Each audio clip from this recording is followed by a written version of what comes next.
السلام عليكم ورحمة الله وبركاته. أعوذ بالله من الشيطان الرجيم. بسم الله الرحمن الرحيم.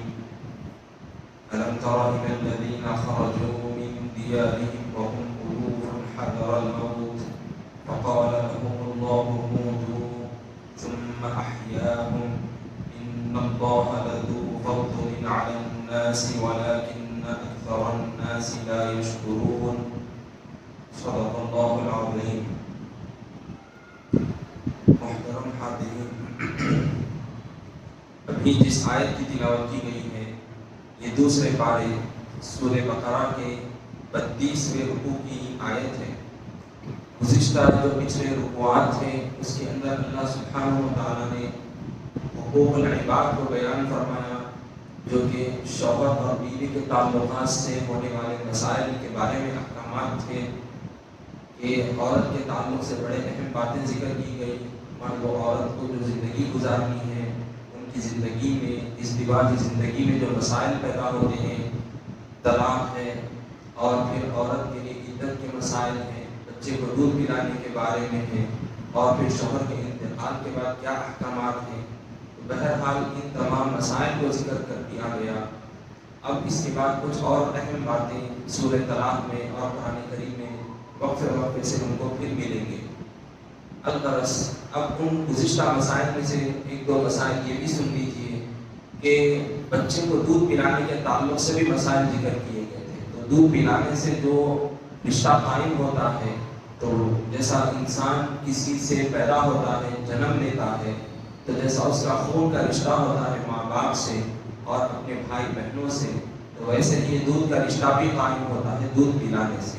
اور دودھ پلانے کی مدت 2 سال تک ہے۔ اگر کسی عورت نے 2.5 سال کے بچے کو بھی، 2.5 سال کے عمر کے اندر بچے کو بھی اگر ایک مرتبہ بھی دودھ پلا دیا ہے اور وہ دودھ حلق کے نیچے اتر چکا ہے، تو اس سے رضاعت کا رشتہ ثابت ہو جاتا ہے۔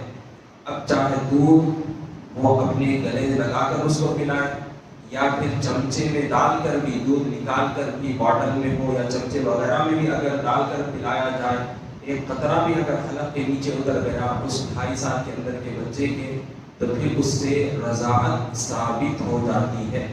اسی طرح سے اگر کسی شوہر نے اپنی بیوی سے جو موج مستی کے دوران اگر اس طرح کا واقعہ پیش آ گیا، جب اس نے ایسی حرکت کر لی اور دودھ پی بیٹھا، تو گنہگار ہوگا، شوہر گنہگار ہوگا یہ عمل کرنے پر، لیکن اس سے رضاعت کا رشتہ ثابت نہیں ہوتا، رضاعت کا رشتہ ثابت نہیں ہوتا۔ تو اب اس کے بعد آئیے آج کا جو ہم کو حکم دیا جا رہا ہے، ایک واقعہ ذکر کیا جا رہا ہے جو کہ ہمارے ایمان میں مضبوطی اور پختگی کے لیے بیان کیا جا رہا ہے۔ کیونکہ انسان موت سے ڈرتا ہے، انسان موت سے دور بھاگنے کی کوشش کرتا ہے، اور اسی طرح سے دنیا سے بڑی محبت رکھتا ہے۔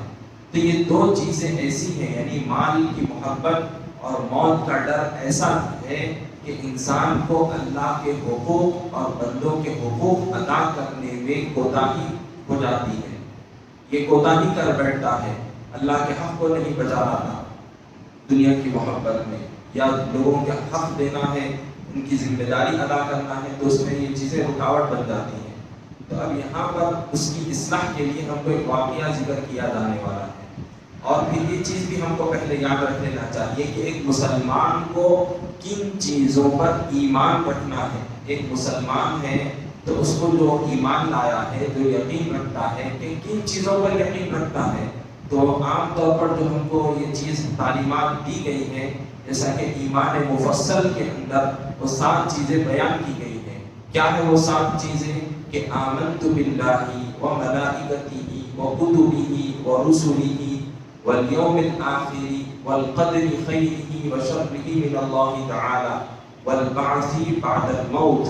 یہ 7 چیزیں ہیں جس پر ہم کو یقین رکھنا ہے، ایمان رکھنا ہے کہ اللہ رب العزت کو ایک ماننا ہے اور اس کے صفات کو ماننا ہے، اللہ کی ذات پر ہم کو ایمان رکھنا ہے۔ کئی اس کی تفصیلات ہیں۔ اسی طرح سے اللہ کے جتنے فرشتے ہیں وہ سب اللہ کی مخلوق ہیں جو نورانیت والی ہے۔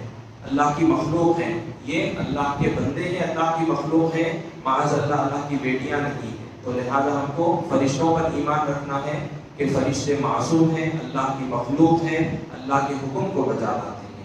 اسی طرح سے اللہ تعالیٰ نے اپنی جو آسمانی کتابیں نازل فرمائی ہیں پیغمبروں پر، دنیا کے اندر جتنے پیغمبر تشریف لائے، جن پیغمبروں پر اللہ نے کتابیں نازل فرمائی، تو سب کی سب کتابیں مقدس اور اللہ کی کتاب تھی، اللہ کا کلام تھی۔ ہم کو یہ یقین رکھنا ہے، کسی کتاب کو بھی نہیں جھٹلانا ہے۔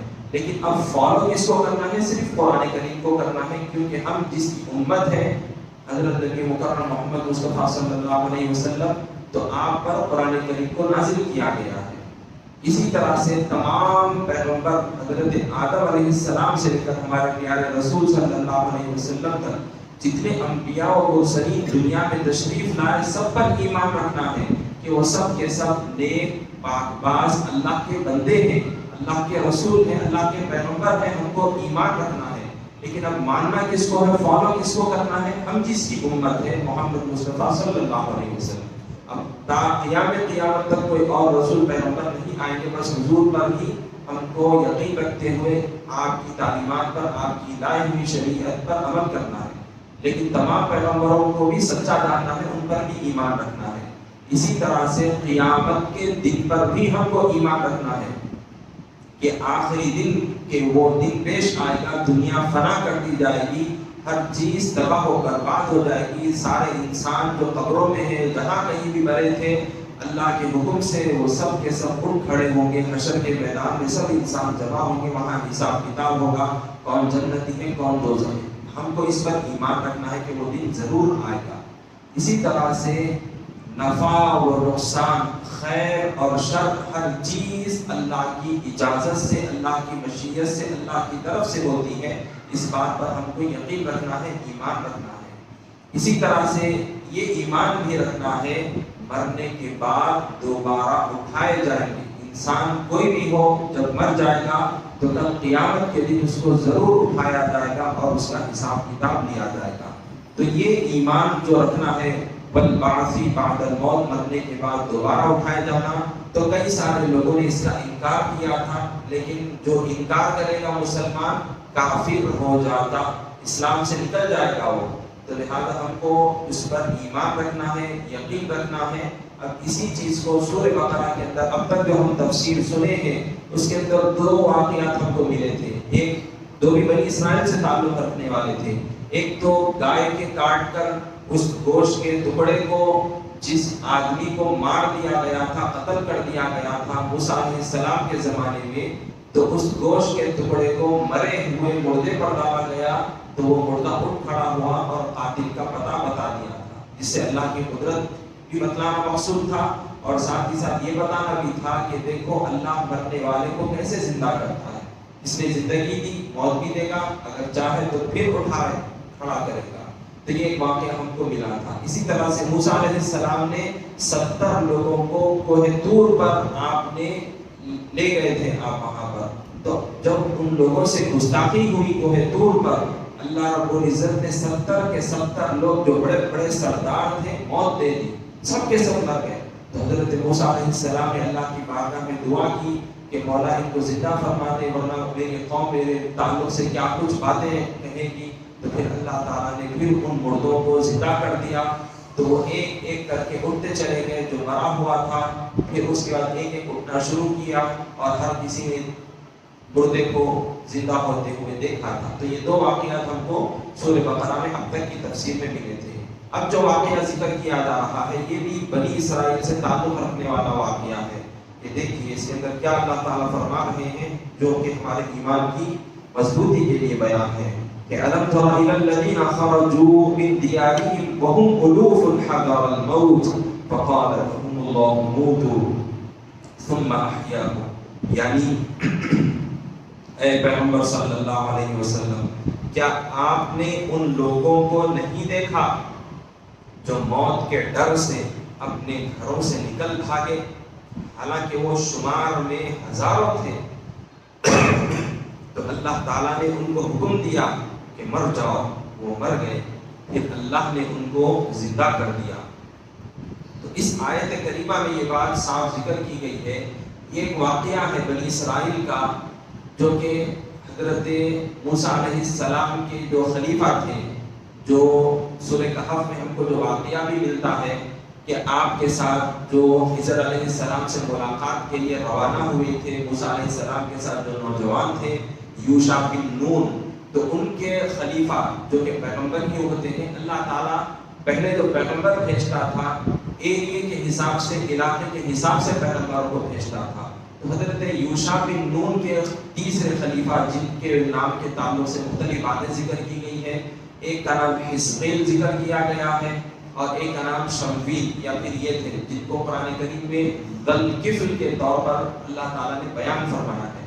تو بہرحال جو بھی تھے بنی اسرائیل کے پیغمبر تھے. واقعہ دو باتیں ذکر کی گئی ہیں کہ اس میں کہ اللہ تعالیٰ نے بنی اسرائیل قوم کو اللہ کی راہ میں جہاد کرنے کا، اللہ کی راہ میں جہاد کرنے کا حکم دیا تھا. تو یہ لوگ موت سے ڈر گئے کہ ہم اگر جہاد میں شریک ہوں گے تو مارے جائیں گے، مر جائیں گے ہم، تو پھر کیسا ہوگا. تو بہرحال ان لوگوں نے اللہ کے حکم کو نہیں مانا اور اپنی جان کی حفاظت کی خاطر اپنی بستیاں چھوڑ کر ایک مقام پر چلے گئے. تو اللہ تعالیٰ نے ان کو موت دے دی. ایک واقعہ یہ ذکر کیا گیا کہ جہاد سے بچنے کے لیے، جنگ میں شریک ہونے سے بچنے کے لیے انہوں نے اپنی جان کی حفاظت کے لیے کہیں دوسری طرف جگہ لی، تو اللہ نے وہاں پر بھی ان کو موت دے دی. دوسرا واقعہ یہ ذکر کیا گیا کہ بنی اسرائیل جو وہاں پر رہا کرتے تھے اس ایریے میں، تو وہاں پر طاعون کی بیماری پھیل گئی تھی، وہاں پر ایک بیماری آ گئی تھی. تو اب وہ لوگ وہ بیماری سے بچنے کے لیے، وہ بیماری کے ڈر کی وجہ سے کہ اگر ہم یہیں پر رہیں گے تو مر جائیں گے، یہ ان لوگوں نے خیال کرتے ہوئے اب وہاں سے ہزاروں کی تعداد میں بلکہ کئی سارے جو تفسیرات میں ہم کو باتیں ملتی ہیں 70,000 یا 50,000، بہرحال 10,000 کے اوپر کئی ہزاروں کی تعداد میں لوگ اپنے گھروں کو چھوڑ کر ایک کھلے میدان میں نکل پڑے. جب وہ لوگ یہ سمجھے کہ اگر ہم یہاں پر چلے جائیں گے تو سیف ہو جائیں گے، جان بچ جائے گی، لیکن ہوا کیا کہ وہ لوگ اللہ کی ذات پر ان کو یقین نہیں تھا، بھروسہ نہیں تھا، تقدیر پر ایمان نہیں تھا، برابر کمزور ایمان والے تھے. تو اللہ تعالیٰ نے ایسا کیا کہ جیسا ہی وہ لوگ کھلے میدان میں آئے اپنی جان کی حفاظت کو بچانے کے لیے، حفاظت کے طور پر اللہ نے حکم دیا کہ مر جاؤ، تو سارے کے سارے ہزاروں کی تعداد میں آن میں ایک کے ٹائم پر ہزاروں کی تعداد میں سب مر گئے، سب کے سب مر گئے. کئی دن گزر گئے، لاشوں میں سے بدبو شروع ہو چکی، وہ گل گئے، پورے سڑ گئے تھے، پورے بدبودار لاشیں ہو چکی تھی. اب ان کی ہڈیاں بھی ادھر ادھر تتر بتر ہو چکی تھی. اب لوگ جو دوسرے گاؤں کے تھے جب یہاں پر آئے، دیکھے کہ یہاں کی تو حالت بہت بری ہے، تو ان میں سے ایک پیغمبر بھی تھے جو بنی اسرائیل سے تعلق رکھنے والے تھے. جب انہوں نے دیکھا ان لوگوں کو، مردہ لوگوں کو، تو اللہ کی بارگاہ میں دعا کی، اللہ کی بارگاہ میں گڑ گڑا کر دعا فرمائی کہ مولا ان بوسیدہ ہڈیوں کو، ان مرے ہوئے لوگوں کو زندہ فرما دے.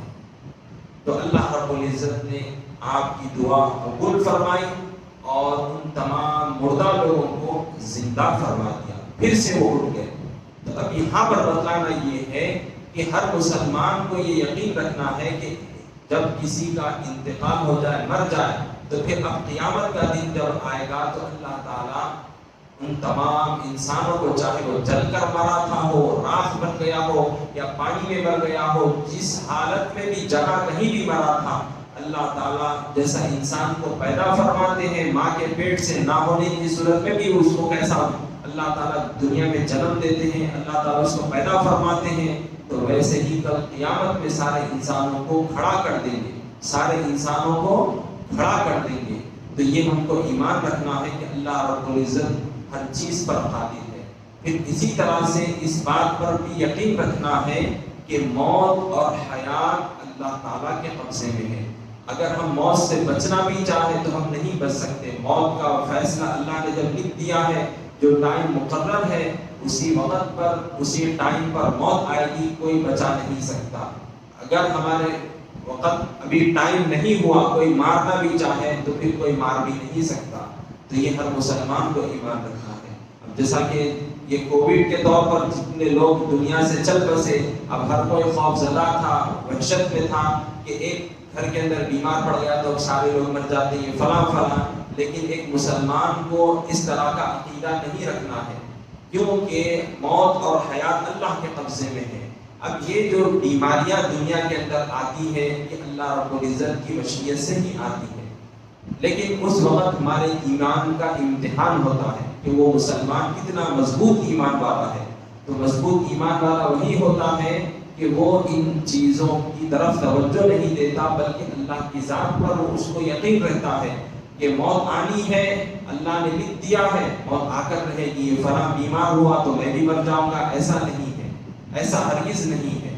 اور اسی طرح سے جیسا کہ عام جو خیالات لوگوں کے اندر بنے ہوئے ہیں کہ گاڑی پر جا رہے ہیں یا راستے سے جا رہے ہیں، کوئی بلی راستہ کاٹ دے اور یہ سمجھ بیٹھے کہ غیروں کا یہ طریقہ ہے کہ اب آگے بڑھیں گے تو ایکسیڈنٹ ہو جائے گا، نقصان ہو جائے گا، تو یہ ایک مسلمان کو ایسا یقین نہیں رکھنا ہے، ایسا عقیدہ نہیں رکھنا ہے، بلکہ اگر اللہ چاہے تو نقصان پہنچے گا، اللہ چاہے تو کچھ بھی ہوگا۔ تو یہ ایک مسلمان کو عقیدہ رکھنا ہے۔ تو بہرحال اللہ رب العزت ہی کے قبضے قدرت پہ زندہ کرنا ہے اور موت دینا ہے، کوئی نہ موت دے سکتا ہے اور نہ ہی کوئی زندہ کر سکتا ہے۔ تو بہرحال ہر مسلمان کو مرنے کے بعد دوبارہ اٹھائے جانے پر یقین رکھنا ہے۔ اب دیکھیے اللہ تعالیٰ نے یہ قوم کے واقعے کو بیان فرمایا، جو مر چکے تھے، کئی دن گزر گئے، بدبو پیدا ہو گئی، ہڈیاں بن چکے تھے، ادھر ادھر ہو چکے تھے ہڈیاں، لیکن اللہ تعالیٰ نے پھر سے دوبارہ ان لوگوں کو زندہ فرما دیا۔ تو اللہ تعالیٰ مزید فرما رہا ہے یہ واقعے کے ذکر کرنے کے بعد کہ شکر گزاری کرنا چاہیے ہم کو اللہ کی، کہ ان اللہ لذو فضل علی الناس ولکن اکثر الناس لا یشکرون، کہ بے شک اللہ تو لوگوں پر بے حد فضل کرنے والا ہے، لیکن اکثر لوگ اللہ کا یعنی اس کا شکر نہیں کرتے۔ وصلی اللہ تعالی وسلم علی خیر خلقہ سیدنا محمد وعلی آلہ وصحبہ اجمعین، الحمد للہ رب العالمین۔